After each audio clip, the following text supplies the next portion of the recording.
Okay, I think we'll get started. I know we have a number of people registered and we might have people continue to file in the next little bit, but I am wary of the time. It's just a couple minutes after 1 p.m. Central. So I think we should get started. So welcome everyone. My name is Kendra Nixon. I'm the director of Resolve, and I'll say a little bit about Resolve in a second. And my pronouns are she and her. I would like to welcome all of you to our webinar, Enhancing System Responses to Survivors and Perpetrators of Strangulation and Intimate Partner Violence. And our presenter today is Amanda McCormick. And this event is to commemorate November being the Domestic Violence Awareness Month in Manitoba, as well as related to one of our research projects that we're working at Resolve. So if you want to forward this slide, Patricia. So we'll begin by our land acknowledgement. Resolve is located on the University of Manitoba campuses and the Fort Garry campus, which is located on the original lands of the Anishinaabe, Cree, Oji-Cree, Dakota, and Dene's people, and on the homeland of the Métis Nation. We respect the treaties that were made on these territories, we acknowledge the harms and mistakes of the past, and we dedicate ourselves to move forward in partnership with Indigenous communities in a spirit of reconciliation and collaboration. I'm just outside of Winnipeg myself, and I would encourage all of you to reflect on the lands that you're meeting on today. Next slide, please. So just a few acknowledgements before we begin. I want to give a big thanks to Dr. Amanda McCormick, who is our presenter today. Amanda is an associate professor in the School of Criminology and Criminal Justice at the University of Fraser Valley in BC. And I'll say a little bit more about Amanda in a minute. Special thanks to Ashley Haller, who is a research technician at Resolve, and also a coordinator for the project that I'll be talking about, as well as Patricia Carasoni, who is our digital communication specialist, who helped develop the webinar today. And last but not least, Adam from the University of Manitoba audiovisual team for helping us with our webinar as well. Next, please.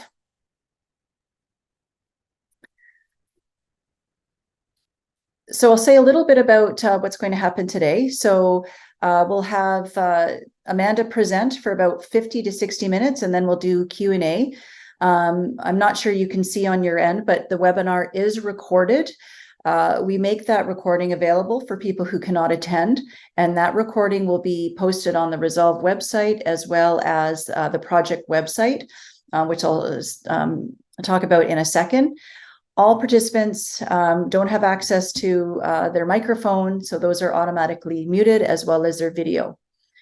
I will be coordinating the Q&A session today. So if you have questions as Amanda is speaking or at the end of the presentation, please feel free to type a question in or a comment into the Q&A, and I will relay that message to Amanda. Next. And so here is our webinar schedule. I don't think we have a slide about Resolve, so I'm just going to say a little bit about Resolve. Resolve is a tri-prairie research center that's housed at the University of Manitoba. Our focus is on gender-based violence, and we have offices in not only in Manitoba, but also in Saskatchewan and Alberta. We're also connected to the Alliance of Canadian Research Centres on Gender-Based Violence. And so we have sister centers in New Brunswick, Quebec, Ontario. We cover the prairies and BC. Next slide, please. So before Amanda begins her presentation, we would like to ask you a question about where you all work. It's a good idea, or it's good to know where everybody's coming from and where everybody's working. So Adam, if I can get you to put the poll up about what sectors people are representing today. So if you can take a few seconds to answer the poll, that would be great. We'll leave it up for about 30 seconds, Adam, and then we will remove it and move on. So we have representation from a lot of different groups here, most of being shelter workers, advocates, and social workers. So this is really good. So Amanda, I'm not sure if you want to take note of this in terms of your presentation. Okay, thanks everyone. Adam, you can close the poll now. Next slide.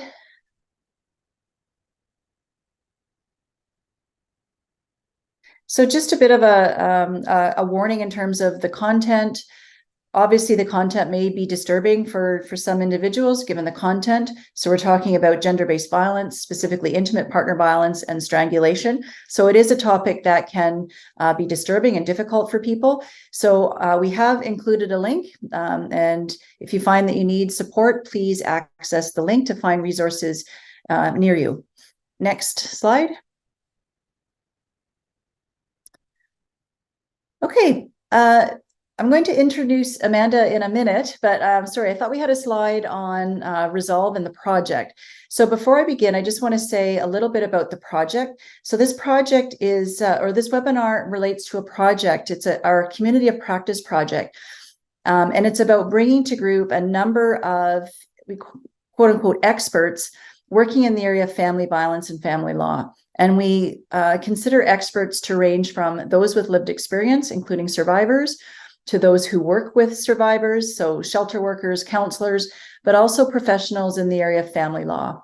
And the scope of the project is to increase dialogue and to identify gaps in family law as it relates to family violence across Canada.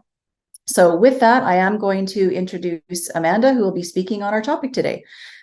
So Dr. Amanda McCormick is an associate professor in the School of Criminology and Criminal Justice at the University of the Fraser Valley, is a research associate with the Center for Public Safety and Criminal Justice, and the commitment leader for the Peace and Reconciliation Center Community of Practice in Domestic Violence Reduction, and a co-investigator with the Canadian Center for Policing Intimate Partner Violence. Dr. McCormick's research strives to support the development of evidence-based practices and policies to reduce intimate partner violence and enhance the community and criminal justice system responses to gender-based violence. She has recently completed studies on IPV-related strangulation and brain injury, police investigations of IPV harassment files, interagency case assessment teams, ICAT, and police attitudes towards IPV files, among other topics. So without further ado, I will turn it over to Amanda. Thank you.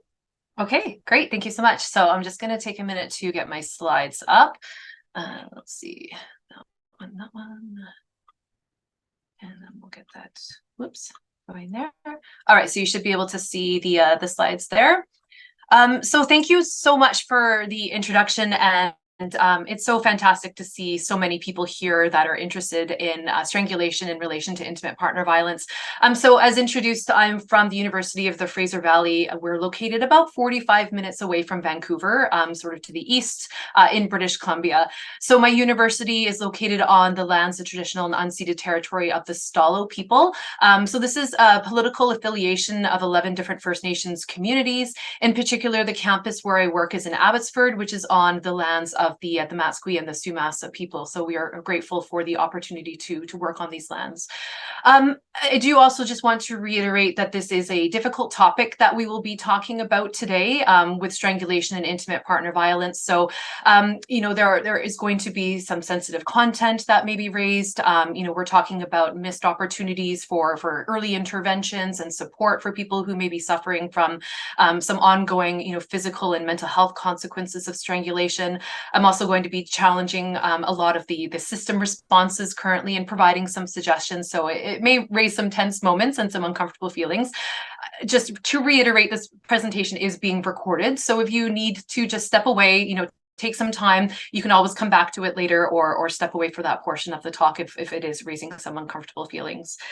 Just to give you an overview, we've got a lot to cover in the presentation today. Presuming that not everybody is coming from the same background in terms of understanding strangulation, we're going to start with just a little bit of explanation about what strangulation involves and review some of the potential outcomes for victim survivors. And I'll be using both victims and survivors in my terminology today. I am going to touch on some of the strangulation legislation as we've seen some changes. And then I'll be going through and looking at some of the system challenges, in particular looking at some of the work work that we have done with police, but the findings from the research I'll be sharing with you today do have applications and relevance for multiple sectors that are supporting survivors of gender-based violence and intimate partner violence in particular. So we'll look at some of the challenges and recommendations, and then have some time at the end for some Q&A. So just to begin then with some of the sort of basic background information, a strangulation refers to the restriction of airflow or blood flow that occurs when pressure is placed externally on the neck. This can be done with hands squeezing, as you see here. You could be a forearm or another extremity that's being pushed against the neck area. You can have ligature strangulation where a belt or like a dog leash is wrapped around and tightened around the neck. Regardless of the method by which strangulation is done, it's typically understood again as an external pressure that's being put on the neck area, cutting off or entirely reducing the airflow and the blood flow. Most strangulation, research suggests, does occur manually, often with both hands. It's sort of a rage-fueled incident that occurs. And so over 90% of strangulations, based on the research findings so far, suggest that it occurs in intimate partner violence with those two hands being squeezed around the neck. Strangulation is often, unfortunately, referred to as choking, but there is an important distinction between strangulation and choking. Choking is something I fear about every day. I've got two young boys, 9 and 11. I still cut their grapes for school because I still worry. Choking is an internal blockage. It's something that gets lodged in the airway and prevents the airflow from happening. But it is the language that many, victim survivors will use when referring to this kind of an occurrence. And so you'll see on risk assessment tools, for example, that choking/strangulation is still used, and it is the language in our Canadian legislation as well. Choking, though, is most often going to be an accidental occurrence, whereas strangulation is an intentional form of violence, and it is a very gendered form of violence. More than 90% of victim survivors of an IPV strangulation will be women, with most cases over 90% again being a male perpetrator of that form of violence. So strangulation is often referred to as well as a form of coercive control. The abuser will often use multiple incidents of strangulation, both within a single episode of violence as well as over time. They use it to demonstrate the power and control that they hold over the victim survivor, literally holding their life in their hands, choosing whether or not that person is going to live or die. And so research has found as well that when strangulation is happening, the perpetrator will often also, make many degrading comments about the victim and threats to kill them, screaming obscenities. So it is really this demonstration of power and control. Unfortunately, we know from the research that strangulation is unfortunately quite common. So the general social survey data in Canada suggests that around 15% of women who are aged 15 years and older who have ever been in an intimate relationship before have experienced being strangled at least one time by an intimate partner. I've conducted some research locally for a police agency who wanted to know more about the barriers to reporting victimization to the police. And so I collected data from a number of different samples asking about different forms of victimization that they may have experienced. And so as part of this, I talked to both students and I talked to a community sample of people about their experiences with IPV. And so in the student sample, of all students who had ever reported experiencing intimate partner violence in their lifetime, just under 1/3 or 29% said that they had been strangled at least one time by an intimate partner. 16% of those strangulations had occurred in the last 12 months. When I looked at the community sample, again, this is of all community members who had ever experienced intimate partner violence, a shocking 56% of them said that they'd been strangled at least one time by their intimate partner. So we are seeing some very high rates depending, again, on the sample that you're looking at. Then also there are some populations that are at higher risk. So in Canada, we know that in particular, Indigenous women are very vulnerable to multiple forms of victimization, including the more severe forms of violence. And so they're 3 times as likely to report having experienced a strangulation as compared to non-Indigenous women. So there are, quite wide ranges of reports of strangulation. Sometimes this depends on the sample that you're looking at. Policing data, it's actually a fairly limited amount of studies that have been done on policing detection of strangulation, but it ranges from around 3 to 10% of those files might have strangulation documented. Whereas if you go to a shelter sample, for example, an earlier research study by Wilbur et al. Found that 2/3 of the women in that sample reported being strangled. And this is not just one prior occurrence. On average, survivors of intimate partner violence strangulation report that they've been strangled 5 times before by their intimate partner. So this is not just a singular time, this is multiple occurrences. So there are many signs and symptoms, signs being some of the more, obvious overt kind of things that you might visually notice by looking at an individual, symptoms being more, self-reported sort of symptoms or experiences that people are having. This is just a list of some of those signs and symptoms that may be commonly reported by somebody who has survived a strangulation. I just want to pick up on a couple of these. Again, strangulation is when you're putting the external pressure on the neck area. So this can result in a lot of damage to the neck, but these are often internal injuries.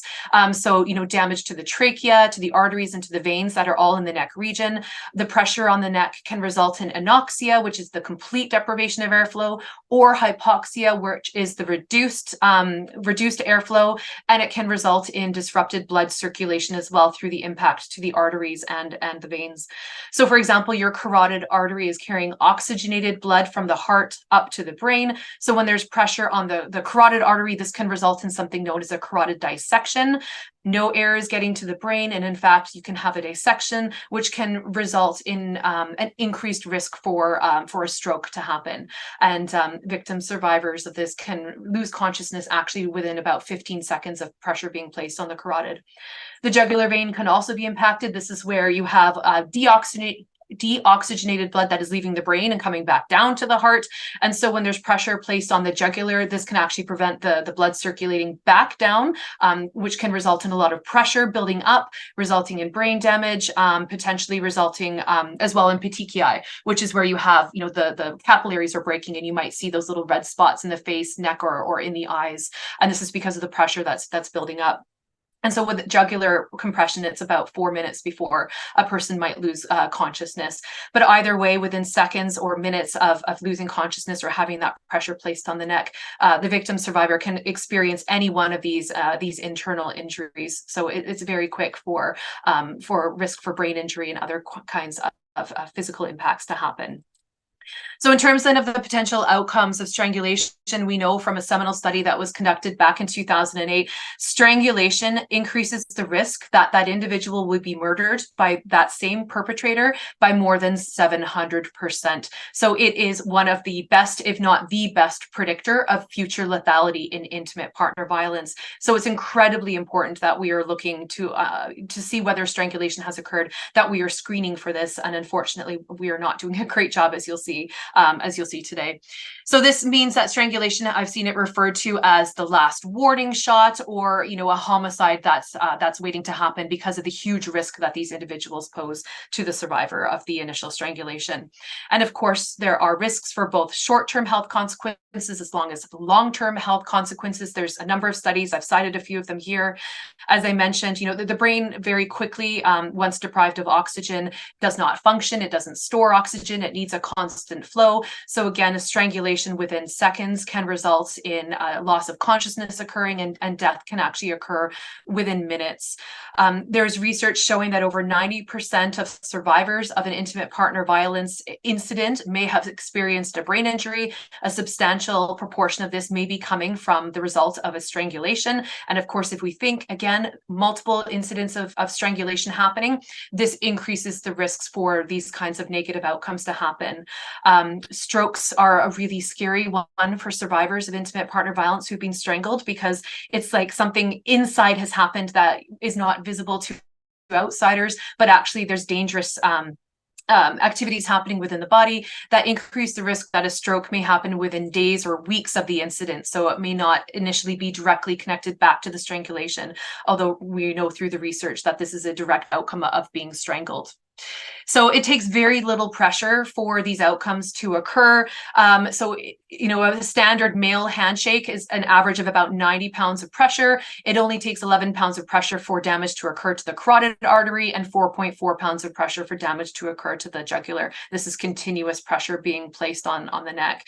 So it's very easy to cause injuries in survivors of strangulation that are not always visible to the eye. Of course, this is also a traumatic experience. There's been numerous studies that have looked at the experience of being strangled, talking to survivors about what went through their minds. It's a very traumatic experience where, the majority of people feel and fear like they are going to die. They fear that their abuser, this is going to be the time that they kill them. They're having thoughts of death. In many cases, they may be close to death. So it is obviously a very traumatizing experience that they're not sure they're going to make it through. And so, because of this, because of the associated brain injuries that might be resulting from the strangulation, there are high rates of, depression, anxiety, post-traumatic stress disorder, and it's also being linked as well to increased risk for suicide. So there are many concerns, both physically as well as in terms of the mental health consequences for survivors. And it's important, again, to screen and recognize when this has occurred and then provide appropriate interventions so we can potentially head off some of these consequences. So in response to the growing amount of research that's coming out about the dangers that strangulation perpetrators pose, the risks to the victims, the severity of this particular type of offending, many jurisdictions have now enhanced their legislative response. So for example, in most of the American states, strangulation was originally a misdemeanor offense. Most states have now reclassified this as a felony, which it reflects the greater seriousness of the offense and also increases the potential severity of the penalties that will be imposed should that individual be convicted. There's been other countries that have introduced new laws. New Zealand in 2018 introduced a new a strangulation or suffocation offense, which is punishable by up to 7 years in prison. More recently, in the UK, June 2022, they introduced a specific non-fatal strangulation offense under their Domestic Abuse Act. They were concerned that strangulation prior to this was encompassed under offenses like an offense causing actual bodily harm, but because many victims and survivors do not actually show any visible injuries, there were concerns about the ability to actually hold people accountable for these kinds of offenses. So they introduced a specific non-fatal strangulation offense. And then just this year in Northern Ireland in June 2023, they introduced a strangulation offense with actually much more severe penalties than the others. So here, depending on the way strangulation is treated in the magistrate's court, it could be up to 2 years. Whereas if it goes through the more significant court process through the Crown Court, they could potentially get up to 14 years in custody. And interestingly and uniquely, they also specifically prohibited the defense of consent, which we will talk a little bit about later when it comes to strangulation during sexual encounters. So in terms of what Canada has done, originally choking or suffocation or strangulation was only found actually as part of an offense called overcoming the resistance to the commission of an offense. So essentially what this means is that if in the context of another offense like a sexual assault, if the individual used the strangulation as a way to subdue the victim survivor in order to commit that offense like a sexual assault, then they could be found guilty of Section 246, which is commonly referred to by police as choking to overcome. So the penalty that was available under Section 246 was a nice long one. It was, potentially imprisonment for life, but it had limited application because, again, the strangulation had to occur in the context of a separate offense. It couldn't just be the strangulation itself was the offense. It was, part and party to another offense being committed. So limited number of cases where this would be able to be, charged against the offender. So in 2019, under the Criminal Code, 2 new offenses were added under the assault causing bodily harm sections. So the top left, you can see Section 267 is our assault with a weapon or causing bodily harm. So 2019 introduced subsection C, which is causing bodily harm via choking, suffocating, or strangling the complainant. And also there was a new subsection under 2721, which is sexual assault causing bodily harm. You can see subsection C1 is again choking, suffocating, or strangling the complainant in order to essentially that is the offense in and of itself. But interestingly, with these new offense codes, we actually lowered the possible penalties for a strangulation offense. So Section 267C, I believe, is up to 10 years, and Section 272(1)(c)(1) is up to 14 years in prison. So less than what we would be able to hold an offender accountable under the previous choking to overcome. There aren't police here, unfortunately, it seems from the survey, but just to give you a bit of background about how police in BC, at least, are typically educated about new kind of offenses that come out. They typically will get an email bulletin that says, hey, there's some new offense code categories that you should be aware of. We've added them to your drop-down menu in Prime, which is the system our police use.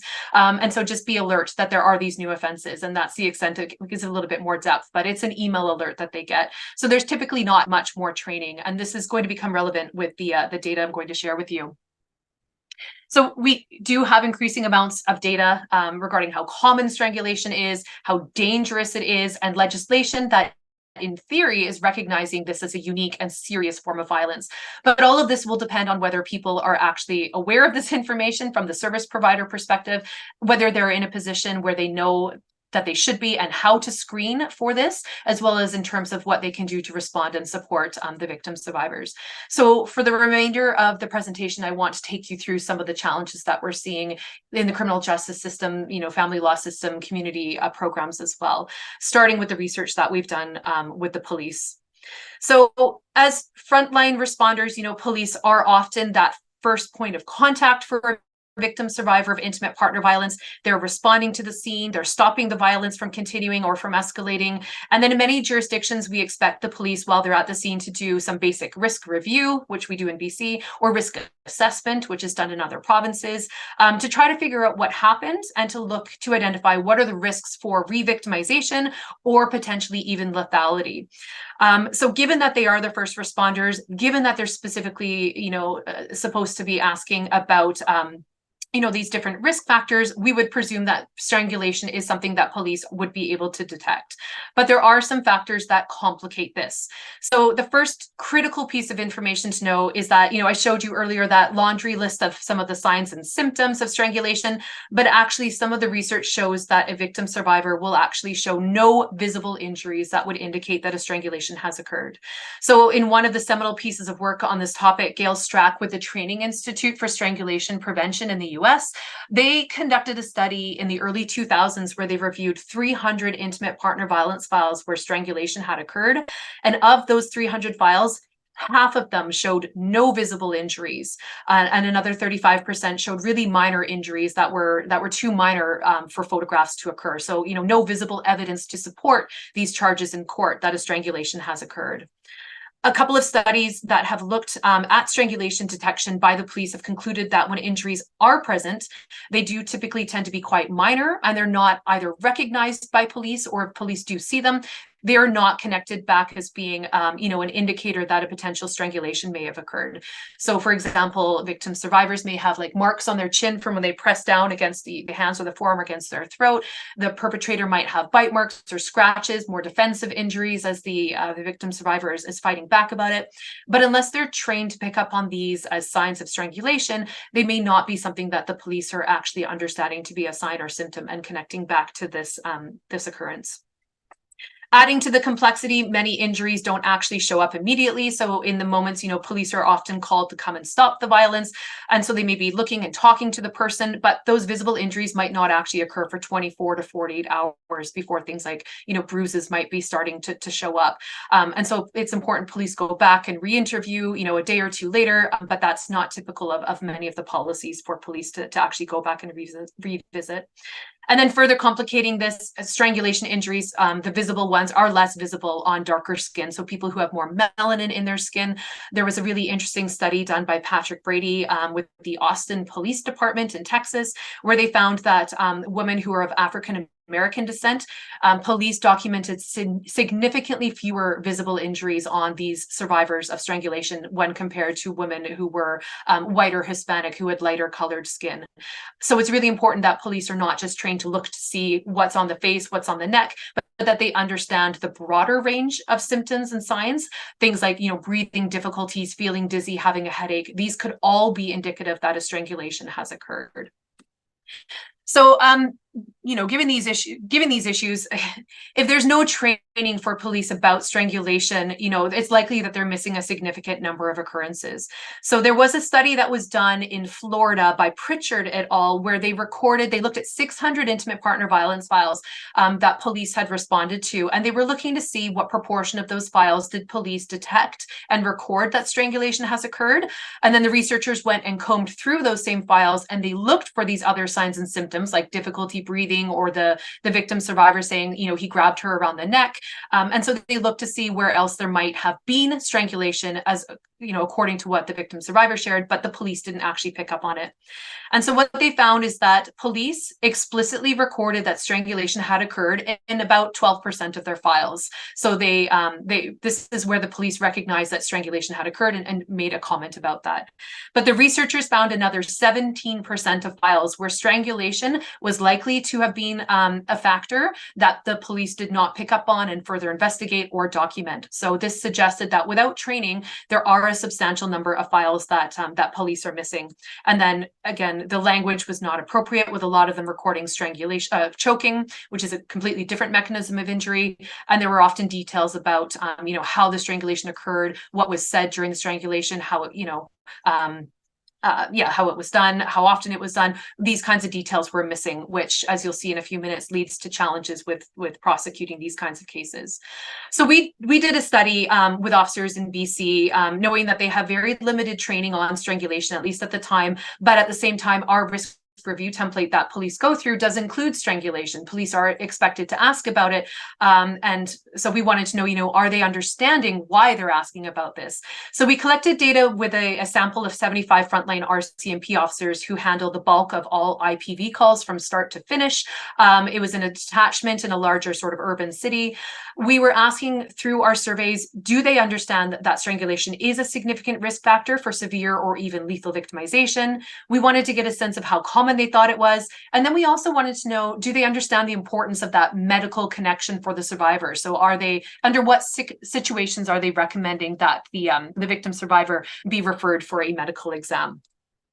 So we had them look at this. These are many of the factors that police are looking at with their risk review process. And so we had them rate these as either low, moderate, or high risk for severe or lethal revictimization. And so what you can see is that police clearly understand that strangulation is a high risk factor. In fact, it was the statement that most officers endorsed as being a high risk for future revictimization that is severe or lethal. So 93% of officers were rating this as a high risk factor. Interestingly, this is not something they're trained to look for, but we found that 88% of the officers in that first study said that if the victim survivor had blacked out, this would be a risk factor for them, that she's in danger of a future severe or lethal victimization. So they're understanding then that strangulation does pose a significant risk. But when we asked them, how often do you think this happens? The answers were quite ranging. It went from 0. Some officers said there's no strangulation in the files I respond to. Some said 50% of the files I respond to probably has strangulation. On average, it was about 6%. If we think back to that study in Florida, you know, we weren't able to validate whether or not this was an accurate assessment, but given the data in Florida, it suggests that they are potentially underestimating, given that in Florida, the officers themselves documented strangulation in about 12%, with another 17% being possible. So it is possible that they're underestimating this. And we do have a file coding project where we were looking in police records to see how they are documenting strangulation now. But we also found that there were gaps in terms of when you would recommend that the victim survivor connect with a medical exam. So what we were looking for on the right here are situations where you would be very likely to refer the victim for a forensic or a medical examination. And as you can see here, about 89% of the police said, yes, the sexual assault, yeah, I'm going to recommend that she have a medical exam. Curious that about 7% said they were not sure about that. But when it came to the, you know, even explicitly with strangulation, only 2/3 of the officers said that they would be very likely to refer that victim survivor for a medical exam, even if she stated she had been strangled. And so there's a large gap in awareness then, because we know there's a lot of potential internal injuries, risk for stroke, risk for brain injury, and these need to be addressed quite quickly through a medical examination. And so there's room for improvement. Similarly, if you look through a number of these different signs or symptoms, like not being able to breathe during the incident, having a sore throat now, you know, having double vision or dizziness, again, less than 2/3 of officers said, oh yeah, I'd pick up on that. I'd be very likely to refer her for a medical exam in that situation. Even though officers had said that a loss of consciousness was a huge risk factor for them in the previous slide, you can see here that, again, they'd be unlikely in many cases to refer them for a medical exam. So if she lost consciousness for a few minutes, only 2/3 said that would trigger trigger a medical exam for them. This might indicate she was actually close to death during the strangulation, and so it is critical that a medical exam be a follow-up to that disclosure. And then when they've lost consciousness for just a few seconds, about half of the officers said they'd be very likely, meaning the rest of them are either somewhat likely, unlikely, or unsure what they would do in that situation. So a lot of room for improvement. Thankfully, police knew that there was room for improvement in this study. Oh, sorry, I just wanted to mention this one as well. When somebody loses control over their bowels, they soil themselves, that indicates that they were moments away from death. This is a very significant risk factor for death, but only 40% of the officers understood this and said that they would refer for medical exam. So again, critical gaps here in need of training. So the police did tell us, 4 out of every 5 officers said, I would like to have more training on this topic. In particular, I need to know more about recognizing signs and symptoms. I need to know about how and when to connect that victim survivor to the healthcare system. I would like more training on how to both investigate and document these injuries. But in terms of asking about strangulation, they felt pretty confident, I think, because they already asked about it in terms of their risk review process. But still, as you'll see in a moment, there is room for improvement around coaching police about what kind of questions to ask, as well as how then to document this. So our study was done in 2020. In the fall of 2021, the province actually developed a new curriculum that was released for all police. They had to update their training in BC. Included in this was new content with a comprehensive module on strangulation. And so on the bottom right, you can see an excerpt from the training. So they have about a 5-page supplement that they're going through. And so you can see here that they are learning some important information about how strangulation can cause unconsciousness within seconds, death within minutes. They're learning that visible injuries are not always going to be present. They're learning that the victim is at risk of dying from their injuries in the subsequent days or weeks. And as you can see, this is part of their risk review template. They're actually stating right on the template itself, if she's been strangled, and I say she again because it's a gendered crime, obtain immediate medical attention. So they're really bringing attention to the need to get the victim survivor looked at by somebody who can check them over for these potential invisible injuries. So with this new training being released, we subsequently conducted a second study with the police, looking to see what they understood about strangulation. And we also wanted to know, are they connecting this new information to the possible offense codes of assault causing bodily harm and sexual assault causing bodily harm? So in the second study that we did then, we were wanting to know, again, where they saw risk. Are they picking up on these indicators? We actually gave them a couple of scenarios in the second study. One scenario where we described a strangulation, but didn't outright say that word. And then the second scenario where we did outright say explicitly she has been strangled. And so we wanted to see what they were picking up from that. We wanted to know if they were familiar with the code charges, would they use them? And then again, gaps in training. So I'll just focus on a couple of those here. We ended up getting 12 participating police agencies, both RCMP as well as municipal agencies from across the province of British Columbia. The survey was mostly done online, and so we had 172 police officers opt into the survey. And again, we tested their knowledge about strangulation, as well as looked at the different scenarios. For each scenario question, we had them rate the risk that they perceived to be present, from 1 being lowest, 5 being highest. We had them identify relevant criminal code charges, and then we rated how important is a medical exam, 1 being not important to a 5 being very important. So the first thing I want to share with you is this is post-training that officers have received now, where they have this 5-page supplement on strangulation, a little bit of content, not a lot on brain injury. That's an area we need to improve, but this was huge. So thinking back to that first study where there were large gaps in knowledge about the importance of these different sort of signs and symptoms of strangulation, what we saw post-training is that police appear to have an extremely good recall of the training material. So we weren't directly evaluating the training that they received, but from these, over 90% of officers were answering these questions correctly. It does suggest that the training that they received, which is typically, just online reading information and clicking through a multiple choice test, it was effective at increasing officer knowledge about the dangers of strangulation. However, when it came to applying that, we still continued to find some gaps. So here's our implied strangulation scenario. As you can see, it's an IPV incident that they're responding to. We describe indicators of strangulation. So she's coughing a lot. She's touching her throat. Her voice sounds rough and raspy. We describe he pushed his forearm against her throat and it's hurting her now a bit to speak to you, but there's no visible injuries. Then we gave them a stated strangulation. This was now a sexual assault. And so she specifically says he used his hands to strangle her while forcing her to engage in sexual intercourse, and you can see injuries. So we asked them then to rate the risk that was present in these scenarios. And so what we found is that in both scenarios, officers did give an above average risk rating, so above a 3. There was, however, a statistically significant difference. So when it came to the stated strangulation scenario, police officers rated it as significantly higher risk than it was in the implied strangulation scenario. And so this may be because it involved a sexual assault and there were, visible injuries. But as we know, even when there's no visible injuries present, there is still the likelihood that there are internal injuries, especially with the symptoms that she's describing. And so we would hope that they would rate both scenarios as being equally high risk. The same finding happened with medical follow-up. So in both cases, police rated, in the above a 4 out of 5 for the importance of connecting the victim survivor to a medical follow-up. But again, it was a statistically significant difference where they thought that that was much more important in the stated strangulation than it was in the implied strangulation.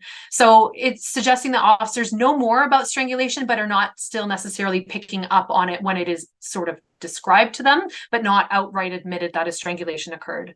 This was solidified when we looked at the potential charges. So again, what charge would you recommend? Here's the implied strangulation charge, where we would expect them to go with 267C because he pushed his forearm against her throat and strangled her, and she's having, some injuries from that. We would want to see section 267C being recommended, but in fact, only a third of officers said that this would be the criminal code charge that they would use. In fact, over a third of them said that they would use choking to overcome resistance, which is not at all appropriate in this scenario, given that he wasn't doing this in order to commit another offense. The strangulation was, in fact, the offense. And then you can see, there were also just general assault charges that were being recommended without specifically recommending the strangulation. Then with the stated strangulation, what we would expect to see is sections 2721 subsection C1, which is really far down on that drop down list that police officers have in the prime system. Unfortunately, very few officers indicated that this would be the appropriate charge. Only 15% said in this scenario, which very explicitly describes sexual assault by choking with strangulation. Only 15% said that this was appropriate. 40% did say section 246, choking to overcome resistance. So this could be potentially applied in this scenario because he was using the strangulation to then commit a sexual assault. But it was very concerning to see that, 60% of officers more or less said that they would just go with a simple sexual assault. And then a substantial proportion of officers didn't even recognize the sexual assault component, instead going for one of the standard assault charges rather than a sexual assault. So there are still gaps then in connecting what they're seeing in the files to the appropriate charges that they are recommending. So just to quickly summarize the research that we did with these two studies then. So before they received any sort of in-depth training on strangulation, they were understanding it was a significant risk for lethality, but there were gaps in understanding what those signs and symptoms meant. After receiving the training, the officers understood what these signs and symptoms of strangulation are, but they are still having trouble picking up on it when it's not overtly disclosed by the victim survivor that strangulation has occurred. And so this suggests that there is more training needed for police officers, which actually walks them through different scenarios and gives them opportunities to get this kind of feedback and to see, how they're handling these calls and how they could be doing so in a better way. Going back to Patrick Brady. So again, this is the person who's done research with the Arizona Police Department. After Texas introduced their felony offense for strangulation, the Austin Police Department required that all police officers now are mandated that if strangulation, they have to screen for it. And if the victim survivor indicates that they have been strangled, they must complete a series of supplemental tools, an example of which you can see over here on the right. And so what you can see here is that when police officers were trained on strangulation and given a tool that helped them to ask about and then document the injuries, you can see on the left side how many of these injuries and signs and symptoms police officers were able to pick up on once they were trained and supported in knowing what to look for. So, in the vast majority of cases, the police officers were documenting that visible injuries had occurred, that there were signs of a disrupted airflow, and that there were signs of disrupted blood circulation. So when police are given the training and given the tools to ask about it and document these kinds of injuries, they can actually do a much better job in handling these files than they are currently doing. And this doesn't just apply to police, it applies to all service providers working in this field. But it is particularly important for police because, again, if they're trying to document that assault causing bodily harm has happened, they're going to need to demonstrate the bodily harm component. And so documenting these injuries, this is going to be part of being able to document that bodily harm and injuries have in fact occurred, which is important for having these cases go forward, to court. So I spent a lot of time on the policing side, and I will get to talking about some of the other aspects of the system. Just to, again, reiterate, training can and has been shown to improve police officer detection of strangulation in the first instance. And the research out of, I keep saying Arizona, Austin Police Department does show that supplemental tools that are used by police can improve the police officer documentation of strangulation. We also need to prioritize still that police should go back within 24 to 48 hours of the initial incident because new injuries may become apparent that need to be documented. We would also hope connections to medical care. In fact, some jurisdictions now, primarily in the United States, they're actually mandating the need for a medical assessment. So we've added it to our risk review tool as a recommendation for police. Medical examination is important to make sure you try to get that for this victim survivor. In the US, they've actually introduced mandatory attendance of paramedics to the scene when a victim survivor has disclosed a strangulation. I'm not sure how much training the paramedics are going to have on this topic. If actually you look at Rory Marshall's research, he's a PhD student at the University of British Columbia in the Okanagan. He's doing research with paramedics when it comes to brain injury. And what he's found is that there are significant gaps when it comes to training for paramedics about intimate partner violence in general. As there's no education or vocational standards by the Paramedic Association of BC or of Canada. So that's an area that he's addressing in his research, but looking to see what kind of training and education paramedics are getting on strangulation as well as brain injury is incredibly important if they're going to be that next line of defense, so to speak. We in BC are trying to encourage greater use of forensic nurses, although as I'll touch on in a moment, we're having some challenges with this, just with the staffing and the funding of the system. Regardless, though, it's important that there be an offer to connect that survivor for medical attention, and because there are a significant number of health challenges, as we'll go through now. So after the police have responded in that first instance and detected that strangulation has occurred, it is again really critical they connect. In our case, we're recommending forensic nurses, but if not, to the healthcare system, primarily, in ER, emergency room, or a family doctor would be another option as well. But unfortunately, the research shows that there are significant gaps when it comes to connecting a survivor of violence to these healthcare services. So in particular, forensic nurses play a really valuable role. They bridge the healthcare and the criminal justice systems. They can provide services for survivors of gender-based violence, in particular, intimate partner violence with strangulation. They can provide not only the medical exam, but they can also do a forensic exam, so a medical forensic exam, where they can document the injuries that have occurred. They can create a report that they can forward on to law enforcement if charges are going to happen. And they can also testify in court about the nature of these injuries and about the likely manner in which these injuries were inflicted. So they provide a really important service that bridges the two healthcare and criminal justice systems. In our jurisdiction, we've seen a lot more interest in forensic nurse services. So in Abbotsford, our forensic nurses have actually gone into the police station. They've done training during police watches in the morning. They get their briefings, and the forensic nurses have gone in and talked about the role that they play in responding to these kinds of files. And so there's been increased demand from them and from Crown Counsel as well, increasingly demanding that they get a forensic nurse report that they can put forward as part of their package with charges. But what we're seeing is that then the forensic nurses in the Fraser Valley region, in the past year, the demand for their services has gone up by almost 40%. And unfortunately, forensic nurses in British Columbia are not well funded or staffed. They are on an on-call model, which means that they are normally working elsewhere. They hold full-time jobs elsewhere, and then they get called out when a survivor of violence presents in a hospital setting for a forensic exam. So this means they may not be able to meet with that victim survivor for 24 to 48 hours after the injury has occurred, which is obviously much too late. They should be able to meet with them much more quickly. Our forensic nurses, we're having, a lot of burnout. Many of them are leaving the profession due to the way that their services are structured. They're working in a very high pressure, very uncertain kind of environment in terms of, the certainty of work. We've seen the breakdown of actually the forensic nursing system in several other provinces, like New Brunswick recently. 4 forensic nurses, sexual assault nurse examiners, actually left the forensic service after a survivor of sexual assault was denied care because of the lack of staffing. Rather than acknowledging that this was the result of severely underfunding and understaffing the forensic nursing system, the premier actually blamed them in the media, said it was the forensic nurses' fault for not being there when the victim needed them. And so 4 of them just up and quit. And now they're having to basically rebuild the forensic nursing system. Actually, in Manitoba as well, there's been similar complaints where victims of sexual assault have been denied care in the hospital setting, sent home and told not to shower or change their clothes until somebody is available to see them, which again may be a day or 2 later. So this is a huge issue. So allegedly Manitoba, the province, is committed to hiring more forensic nurses into full-time positions.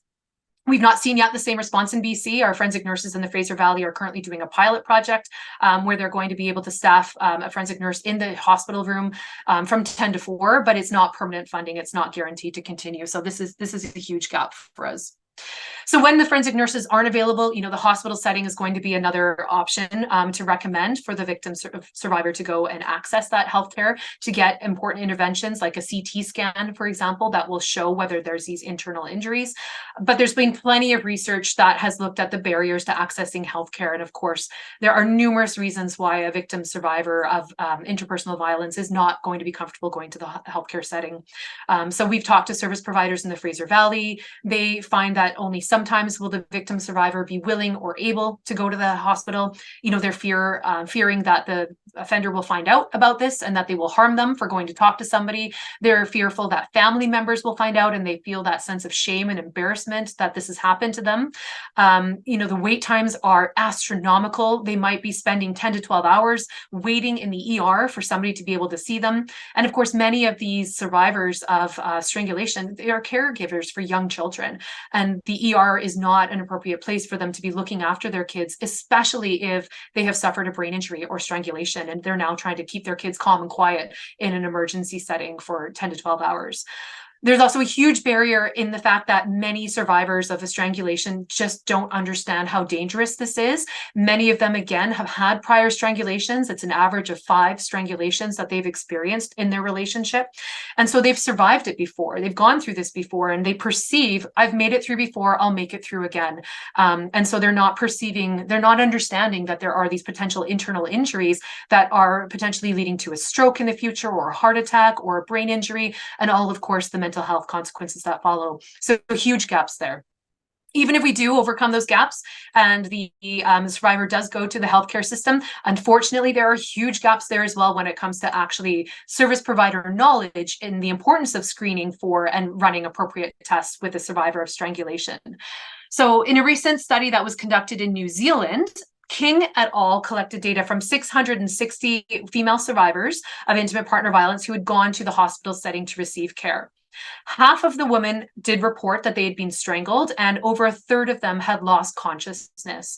However, when they looked at the screening practices, less than 1% of these women had been screened for strangulation by hospital staff, and 0.8% of them had received an assessment for a brain injury. So there were huge gaps then. And when these screenings were being done, they were being done by social workers working in the hospital and not by the doctors or nurses. So training on strangulation is not a common thing for hospital staff. And when a patient presents who's experienced a strangulation and isn't showing any visible injuries and they're asking for a CT scan, they may be told that there's no need for that. There's nothing wrong with you. You're fine. Go home and come back if it gets worse. This is so common, in fact, that the Training Institute for Strangulation Prevention has actually created a letter that survivors can take to their doctor that explains what has happened, why it's dangerous, and why it's important that they have something like an imaging scan, a CT scan done to check for things like carotid dissection. So as an example of how we can improve services, so there was a study that was done. This was in the US. It was a community-based emergency department room where they actually have domestic violence advocates that are working in the emergency setting or the hospital setting. So when when just intimate partner violence is being disclosed, the domestic violence advocate will work with them to support, do risk assessment, safety planning, etc. So prior to anything happening with training, the advocates were noting that when a survivor was reporting that they'd been strangled, the physicians might only briefly examine the survivor, but they're not often doing, more than looking at their neck. They're not ordering any of the necessary sort of tests to determine if there are any internal injuries. They're just relying on what their eyes can see. So in 2009, they implemented training on strangulation along with a protocol that the healthcare professional actually do a physical examination along with neck imaging for patients that had more severe symptoms or injuries, and that they would admit the patient for observation to keep an eye on anything that might change in their status. Following the training that was given, the percentage of patients that were disclosing strangulation increased statistically significantly from about 50% to 92%. And this is simply because now they were asking them, have you experienced strangulation? So just asking will increase, in this case, by double the number of women who are reporting it. They also found in the immediate years following this new training, significant increases in the percentage of women who were then receiving a medical imaging. It was originally around 15%, and after the training, it went up to 89%. And they did have a subset of these survivors where they detected carotid dissection had happened, which could potentially lead to a stroke. There was, in fact, a stroke, and also, I think when a survivor had an intracranial hemorrhage, so a brain injury. So it's important to be screening for these kinds of injuries, and this just shows the importance of what training and proper protocols can do in increasing detection and response. Again, the number of people we can increase that are detecting these injuries and documenting these injuries, all the better for the court case that might follow.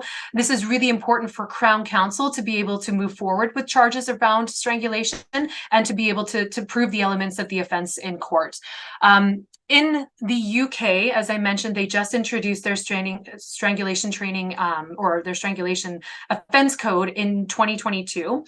In that first year since they introduced it, they've seen a surge in police detection of strangulation charges going forward. So on the face of it, it looks as though, they're seeing great things. We're catching more of these cases. We're getting strangulation charges being, levied by police, for example.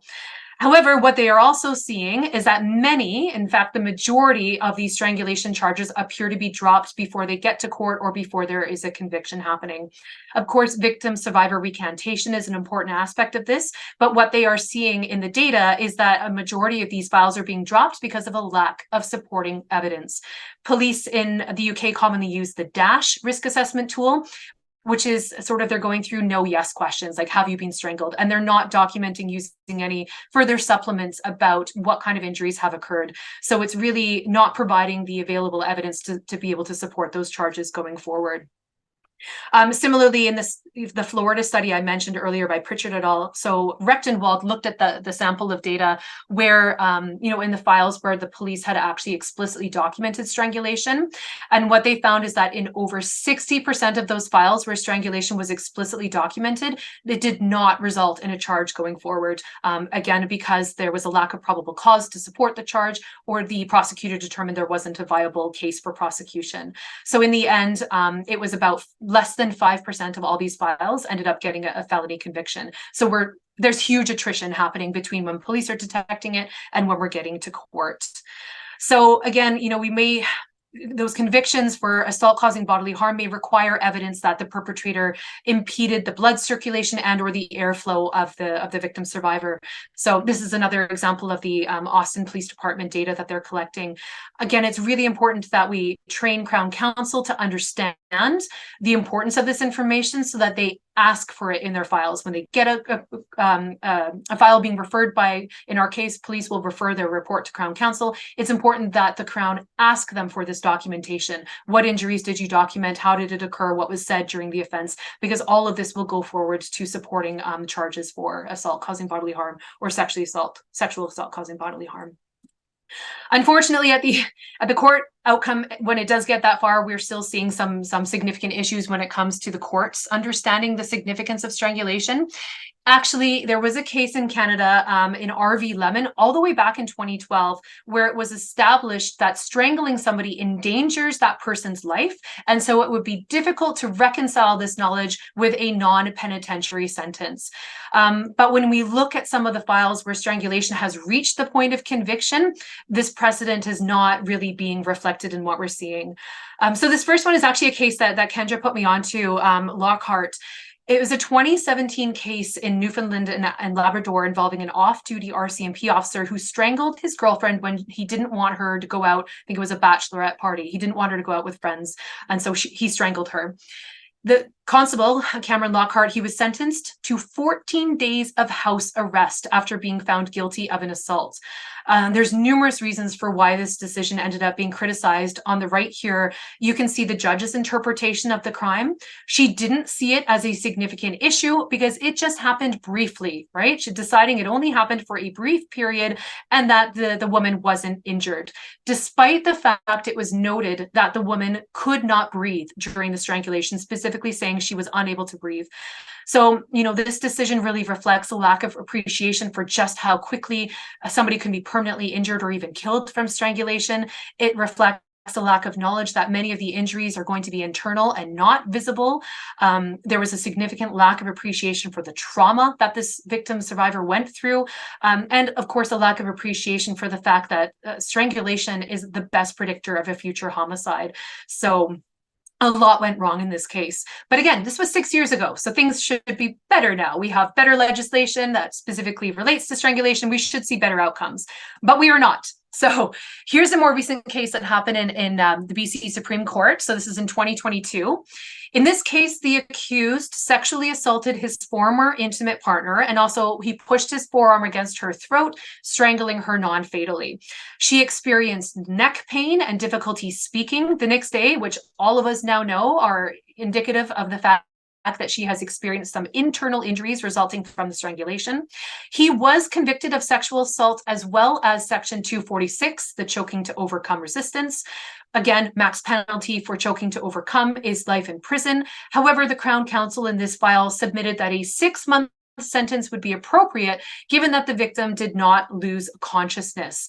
This actually only happens in a minority of cases where the victim survivor will lose consciousness, but they don't need to lose consciousness for significant internal injuries to happen. And so this is not being reflected in the submissions by Crown, or as we'll see in the decisions that are being made by the judges. So in this case, the judge also noted that because the defendant was 23 at the time, there was a lot of potential for rehabilitation. But I see strangulation during sexual assault at the age of 23 as a significant red flag and worry about all the future potential victims here, given that we know it is the best predictor of re-victimization. So in the end, in this case, the judge issued a sentence of 31 months, but that was for the sexual assault. Specifically for the choking to overcome, they issued a penalty of 4 months to be served consecutively. Despite the fact that the victim said she felt like her neck was going to snap, and the next day she had these obvious internal injuries. I should also note that Crown Counsel in this case was unable to submit a victim impact statement because the victim, begin quote, was in and out of the hospital due to a number of issues with her health, end quote. It was not disclosed what her health issues were, but knowing what we know now about the injuries that result from strangulation, it is entirely plausible that what she was going through were some long-term effects from experiencing a strangulation. But this was unfortunately not reflected in this decision. One more case really quickly. This one happened in Alberta. There was the original decision and then the appeal. So in this case, in 2021, the trial judge imposed actually a shockingly low sentence given the nature of the offense. What happened here is the defendant strangled his partner until she lost consciousness for about 30 seconds. She passed out on the floor. She then resumed consciousness and they continued their argument, at which point he punched her in the head, resulting in her losing consciousness a second time. So significant potential injuries here. The initial sentence given was a 90-day sentence to be served intermittently with 12 months of probation. So of course this was appealed. The appeal court did overturn the sentence and provided instead a 9-month custody and 12-month probation sentence. They did specifically state they perceived strangulation was an aggravating factor. However, they lowered the sentence because the accused did not have a prior criminal record and they didn't use a weapon. Hands are a weapon. Hands are causing damage. They are being used to inflict bodily injury on the survivor. And so in this case, they are not reflecting an understanding of this at all. Again, the survivor in this case lost consciousness for 30 seconds from the strangulation. So significant harm was being caused here, and she had suffered some ongoing injuries. So it is not a sufficient sentence to either hold these individuals accountable for their actions or to rehabilitate them. It does not provide enough time to rehabilitate these individuals. So there are sentences, even though we have these max terms that are quite lengthy, we are not getting anywhere close to where we need to be for these. And so there have been some calls that instead of going through these codes, we should instead just go straight to attempted murder, given the significant risk for death that occurs when somebody is strangled, given that, you know, this is the best predictor of a future homicide happening, and given that many perpetrators will actually threaten to kill the victim survivor during the strangulation. All of this leads some to argue that we should be looking at attempted murder, which has obviously different sentencing guidelines.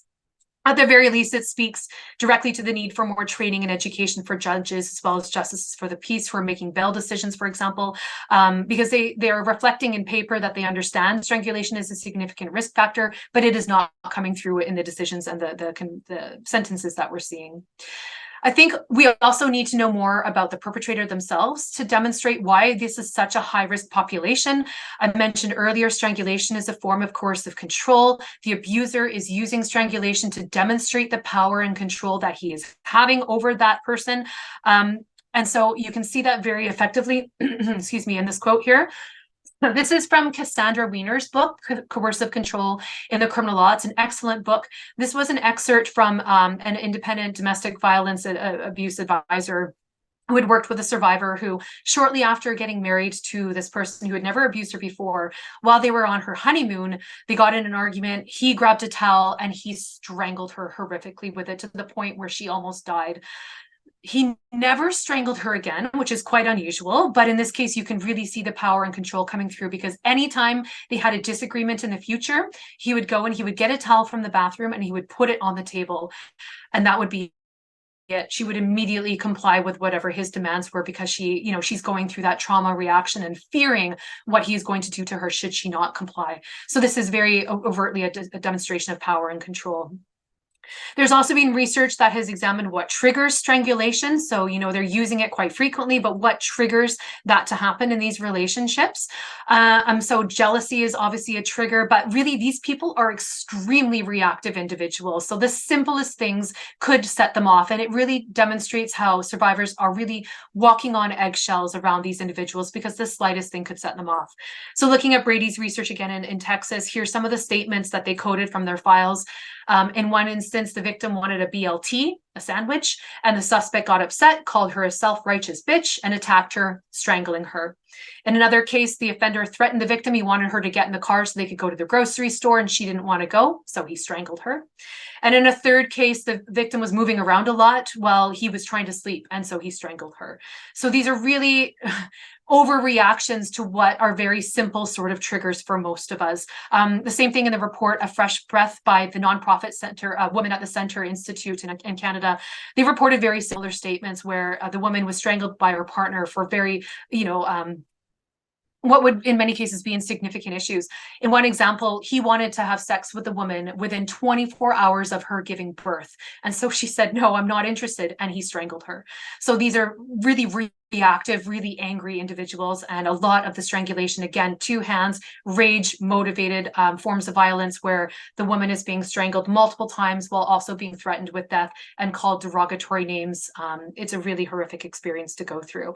So these individuals have been labeled by Casey Gwynn, who is one of the people who established the Training Institute for Strangulation Prevention. He describes stranglers as the most dangerous men on the planet. They are also the ones who they link to a lot of mass murders and shootings and things like that in the US, a big risk for police responding to these calls. I still don't think we know enough about the stranglers. I don't know how much we know about their risks and needs profile. So if we do get a conviction, they're going to corrections, for example. In BC, we have respectful relationships programming run by our community corrections. So I think as part of the risk assessment process that they are doing to determine whether they need to go into which type of level of rehabilitation, strangulation is likely factoring into that risk assessment, but I don't know how much is factoring into the actual programming that they're getting. I have never heard of programs that have effectively addressed risks for strangulation specifically. So I still think there's huge gaps in finding out, who these individuals are and how to effectively address those risks. But certainly, having a 9-month sentence is the most of what I reviewed today, considering time served and whatnot. We're not getting these people for long enough periods of time to actually be able to effectively rehabilitate them, as it usually takes a couple of years to be able to effectively rehabilitate somebody in the criminal justice system. So a couple of suggestions that we might look at in terms of enhancing the response. I'm recommending in the report that we're working on right now with the strangulation data, that there be an automatic referral to high-risk teams when strangulation has occurred. So if the police have detected that strangulation has occurred, they need to refer this immediately. But also many victim survivors will bypass the police completely for a number of legitimate reasons. There's a lot of concerns about reporting, and they might go to a shelter or transition home. They might go to community-based victim services, for example. And so these organizations as well need to be trained that if strangulation is screened for, first of all, and disclosed, this is a high-risk scenario, and they should immediately refer them to whatever high-risk team is in place. In BC, we have interagency case assessment teams where a referral can be made. They will actually pull the team together to do a risk review, and if determined to be a highest risk case, they will have a collaborative approach where they work to address immediately the risk that is posed in that situation, supporting the victim survivor, as well as working to mitigate the risk posed by the perpetrator. So that should be an automatic trigger to these high-risk teams. The second one might be a bit of a stretch, but there was a recent change in law. Crown Counsel are now able to assume reverse onus in IPV files where there has been a previous conviction for intimate partner violence, where the perpetrator would need to demonstrate that they are not a risk to be let out on bail. So, it's probably not going to happen, but why not throw all options out there? This might be something where, again, these are the most dangerous people when it comes to intimate violence perpetration. They are at a significant risk of killing that specific individual. And so could we potentially look at reverse onus where the perpetrator needs to demonstrate why they are not a significant risk to that victim's safety? They haven't been convicted of this, which is why it's a bit difficult to suggest this one, but why not throw all options out there? I know I'm running out of time, so I just have a couple more points that I want to make. I think it'd be great to talk more about, the family law system during the discussion piece, but again, many victim survivors, only 19% of them will end up reporting victimization to the police. Many more will talk to family or friends. Many more of them will go to community programs in order to get, because what they want is support. What they want is to have the issues fixed in their relationship and to have a healthy relationship. And they don't necessarily want to involve the police in trying to work through those issues. So they might go to these community-based programs. They might seek protection orders through the family law system. So a civil protection order, for example. They might seek to separate from their partner, and so we're going to have cases involving separation, possible discussions around custody of the children. With the service providers that we've spoken to in British Columbia, again, there are massive gaps. They understand that strangulation is a risk factor for lethality, but they don't know about how to screen for it. They don't know how to document it. They don't know what to do with that information once they have it. So there's gaps here. So I looked at the help toolkit for family law legal advisors. There's a lot of relevant information here about intimate partner violence. It actually goes through a lot of the risk factors for re-victimization in general, and it highlights risk factors for lethality. So this is really important information to have. But I looked through for strangulation, and I found it was noted in this document 6 different times. Most commonly, it's some version of the statement that strangulation is a significant risk factor for lethality. For example, note that strangulation is strongly associated with IP homicide, so you should ask about this as well. But nowhere in this document does it explain why or how it's a risk factor for lethality, and it does not give any examples about how to talk to the person about experiences with strangulation. How do you broach this topic with them?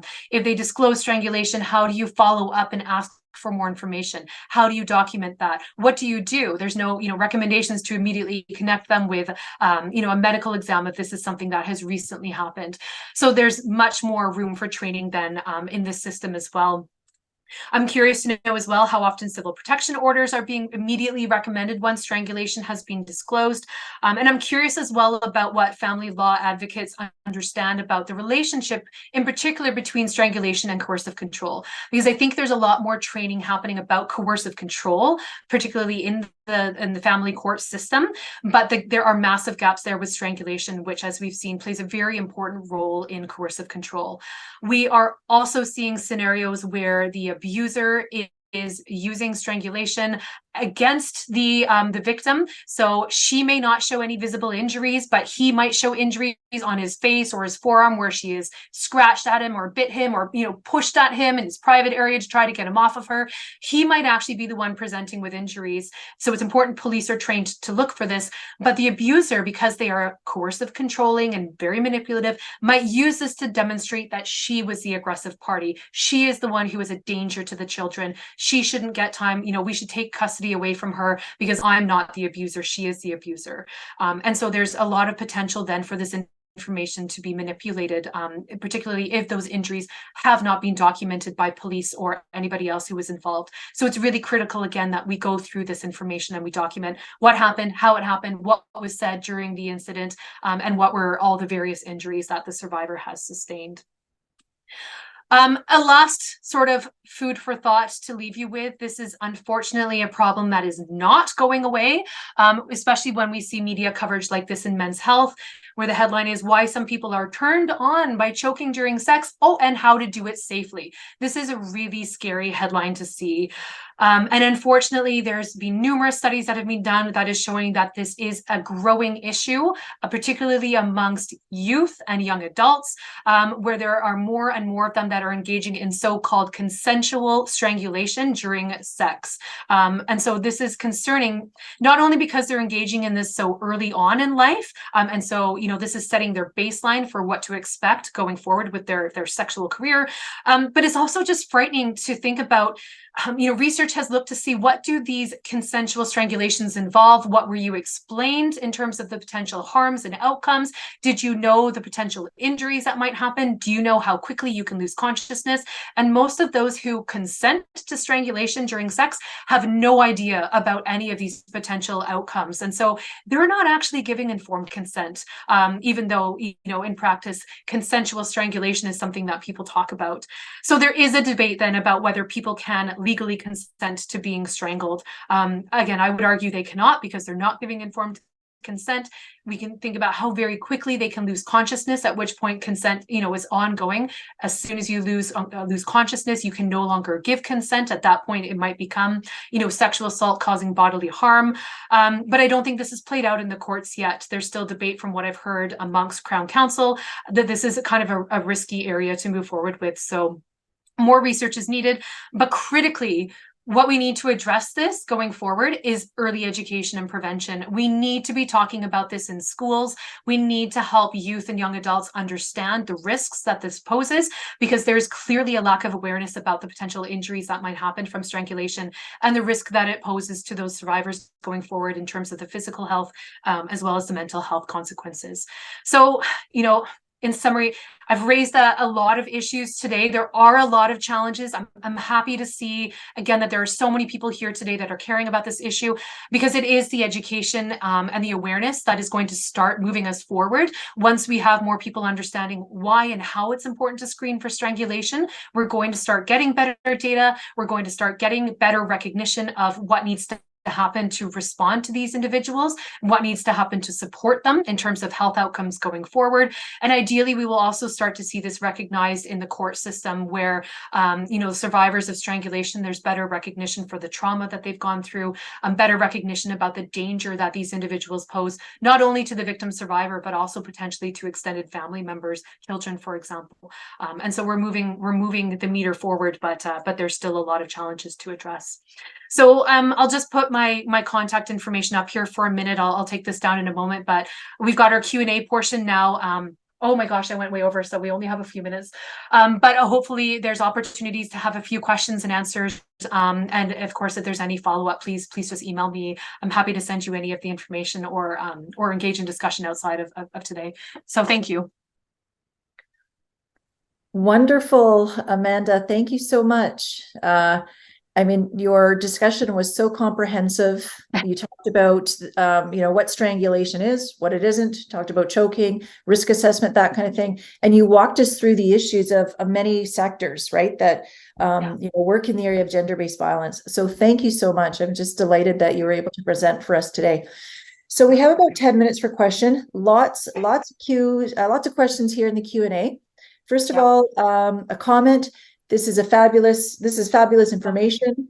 I find women never share the experience unless specifically asked, and they tend to minimize in terms of being fine, etc. I don't know if you want to expand on that, but Yeah, no, absolutely. You need to ask about it, but also think about the various ways that the victim survivor might express it. So he grabbed me by the throat is something that should be picked up on. And you can also describe it to them when asking them. So just saying, has he ever strangled you? A lot of victim survivors will not interpret that to mean ligature or forearm being pressed. So has he ever put pressure on your throat, grabbed you by the throat is another way to broach the topic with them. yeah, exactly. Thanks. Yeah. Someone asked about the study that you talked about with the police, kind of Yes, towards the yes. beginning.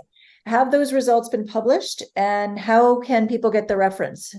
Yeah, so the the first study, we're working on an article for that, which hopefully will be published in the near future. So I'm happy to share that out. The second study, we're writing the report right now, and it should be finished by end of year. And then once we get approval to post it, it goes onto our website, cjr.ufe.ca.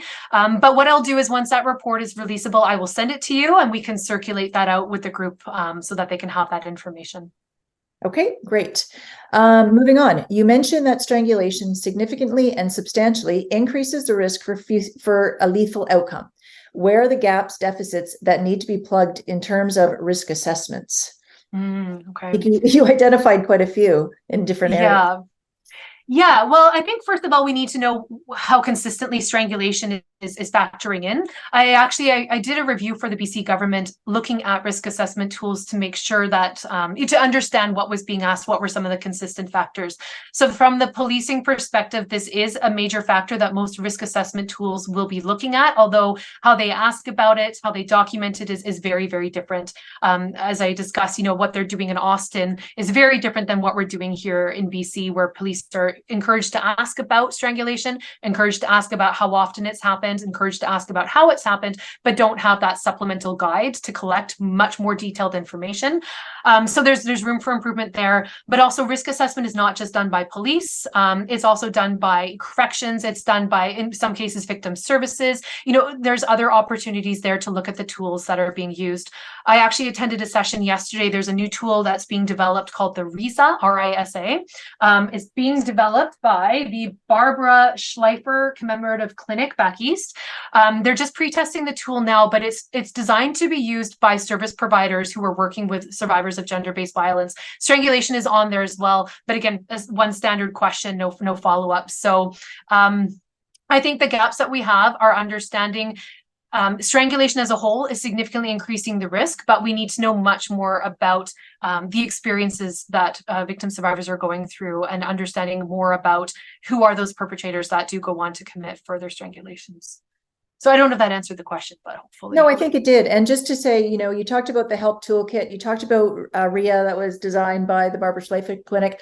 Part of the project that we're working on that's hosting this webinar is to look at those tools. So I would love to be able to kind of give your feedback or talk to you more about how we can inform those tools to expand on that piece, right? Excellent. Okay, how do you feel the criminalization of coercive control will impact the identification and reduction of strangulation in the context of family violence? Yeah, that's a great question. We don't yet know what coercive control will look like. It does look like the government is moving forward, although they've had a few responses where people are suggesting we don't criminalize it. So we'll see what happens in the coming months. But I think it'll bring it more to the forefront in terms of understanding the role that strangulation plays in coercive control. I think, like I mentioned during my talk, from conversations we've had, from looking at some of the family court cases, I think there's a lot more conversation happening about coercive control amongst the family sector, family law sector, but not as much on strangulation. It's somewhat unique in BC. We now have updated training for child welfare workers where there is a segment on strangulation. A lot of that may be the result of them having a police officer, former police officer, who's now leading the training and development of this content. So I think it will help the identification, but also the understanding of the role that it plays in perpetuating the power and control over the survivor, and the importance of, this is another form with which they are dominating that individual, creating that fear of leaving the relationship, or fear of what it might trigger him to do. So I think it will generate some more conversation. Great, thanks. Another question, recognizing that strangulation is a gender-based crime, as you talked about, it's gendered. Yeah. Are there any differences when the victims or survivors are male versus female? I don't know that there's differences in terms of the injury. So there's been so few males. There are absolutely some males who are either strangled by a different sex partner, and of course a lot that are strangled by a same-sex partner as well. So I'm not clear yet on. There's only been a few studies that have looked at the injuries from this perspective, what they've actually experienced in terms of the signs and symptoms. So I'm not sure yet if men will end up showing a different sort of pattern of injuries. A lot of it has to do with the pressure. If you're fighting back, it's really hard to keep that constant pressure on the carotid artery, the jugular vein. It's a constant pressure that's required. Men often tend to be bigger and stronger than women, and so they may be able to fight back much more and may not suffer as many injuries as a female might in that situation. But I don't think we're there yet with the research. Okay, thanks. What screening tools would you recommend when working with survivors? So there are some who are shelter workers who are asking this, as well as victim services workers. So you talked about questions to ask, in the context of policing and Crown, but for someone who's doing, work in a shelter or victim services, what would you suggest? That is an excellent question. We don't have a screening tool specifically for strangulation. Everyone's sort of, it seems like in most cases, they're simply saying, has he strangled, choked, suffocated you? And that's the basis of what they're asking.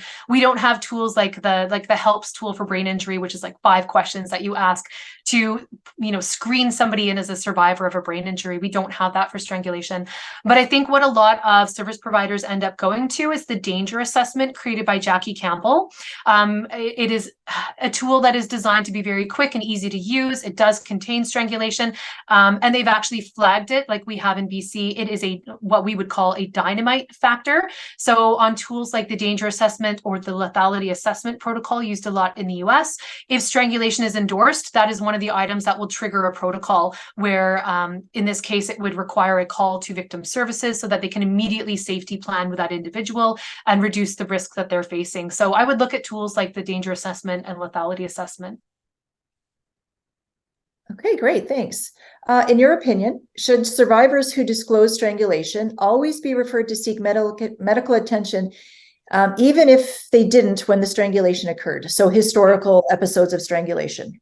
Thoughts on that? Absolutely. Absolutely. So it's been in many cases of the carotid dissections leading to a stroke. This has happened, in the days or weeks following, but there have been cases where it's been months later. So I would definitely disclose this in terms of trying to understand. It might explain a lot of symptoms the person is experiencing these days. There's been studies that have shown risk for suicide is increased from people who have experienced the strangulation. So it might provide some very important answers for them and also intervention opportunities for other sorts of supports. The one caveat I would mention, we're seeing this, in brain injury research out of, for example, the work that's being done by SOAR and the UBC team.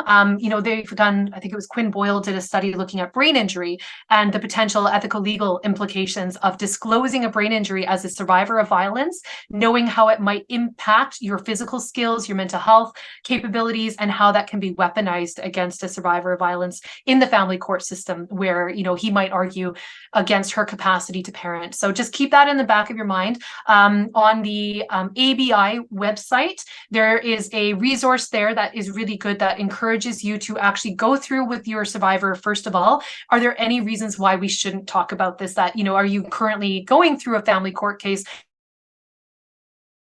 used against you? So use that, go to the ABI toolkit and look for that screening tool, because that might be a good way to start the conversation and then have these disclosures. But yeah, no, it's always worthwhile going through this if you can. Great, thanks, Amanda. One last question, because it is already 2:30. Any plans on a public awareness campaign? What is your understanding of public awareness? Obviously, it's needed. Are you aware of anything that's going on? Yeah. I am not aware of anything that's going on. I think it's a great next step. Again, I'm going to highlight the SOAR Institute and the work that they're doing, because they had a great public awareness campaign for brain injury, where they had Trevor Linden, who is a famous hockey player, talking about symptoms of a brain injury, and then it's like a minute long, and at the end he says it's not my story, and then it flips over to this woman who says it's my story, and she's a survivor of violence. So that kind of public awareness campaign is incredibly impactful. It's short, it's to the point, it's got a surprise ending. We need to do this as well. What I really think we need to do, and we get a bit of pushback, unfortunately, from some of the school systems, is we need to talk to kids. We've had forensic nurses going into schools and talking about this, because it is something that young kids are getting exposed to. There's a lot more access to pornography, and pornography tends to be very violent. Strangulation is a common theme. Kids are seeing this and thinking it's a normal way to engage in sex, and this is setting, like I said, their baseline. So we have an early education program that we ran and evaluated. I don't have time to go into it now, but what we found is that talking to middle school and high school students about healthy relationships is addressing a lot of these myths, and actually hopefully putting them on the right path forward to be more questioning about these kinds of things, when it's proposed to them. So hopefully that's one step in the right direction. Great. Thank you so much, Amanda. There's lots of other questions, but we are running out of time. So I'll just suggest you had posted your email. So I'm going to encourage people who have other questions to reach out to you directly. That would be wonderful. Thank you. Thank you so much for today. It's been great to have these questions as well. Great. Patricia, do you want to put on the slide deck as we wrap up? So again, reminder about today's content. A lot of the information that Amanda shared, can be quite disturbing with some of the examples. So if you're feeling yourself triggered by some of this information, please, we have provided a link here. Please consider accessing resources available or close to you. Next slide. So for many of you who are in professional programs such as social work, you are able to claim these hours. So that's just a flag for you. We will be providing a certificate of completion. How we exactly do that, I'm not sure if that is done through the lead office in London, Ontario for this project, or that's something we'll do with the attendance and the contact information. But if you do have concerns about that or didn't receive anything, please get into contact with us. Next slide. All right, we do have a survey for you. We have a survey for all of our webinars just to get feedback about the content, about the presentation style. Ashley has now just put the link for the feedback in the chat. We encourage you to complete that. It gives us information so we can use for our next webinar. Next, please. And again, please contact us and reach out to us. Consider following us on social media. The information on today's presentation, so both the webinar and the recording, as well as Amanda's slide deck, we will make available on our website. We also provide a bulletin that reflects the content that we'll write in conjunction with Amanda, that kind of contains all of the information that Amanda presented on, and additional information on strangulation. And so we will work on that in the next couple of weeks. We also translate that into French. And again, that will be made available on the Resolve website as well as on the project website as well. I think next slide. I think that's probably it though. Again, I just want to thank Amanda so very much for giving such a great talk. I've seen you before. I knew how excellent you were. I've still learned lots more today. You provide such comprehensive information and such relevant information. And, you've really, highlighted how important this issue is. And we really need to be certainly reconsidering and how important it is and how we're building it into our day-to-day practice with survivors and perpetrators. So thank you very, very much. Thanks to everyone for attending. I hope you found this informative. Please consider joining us for future webinars. And again, I just want to thank my team for organizing today's webinar. So with that, we can say goodbye and please stay in touch. And thanks again, Amanda. Thank you so much. Great questions being raised. I'm sorry we didn't get a chance to answer them all. So please do email me and hopefully I'll be able to answer those for you. Great. Okay. Okay, Okay. Bye, everyone. thank you. Bye.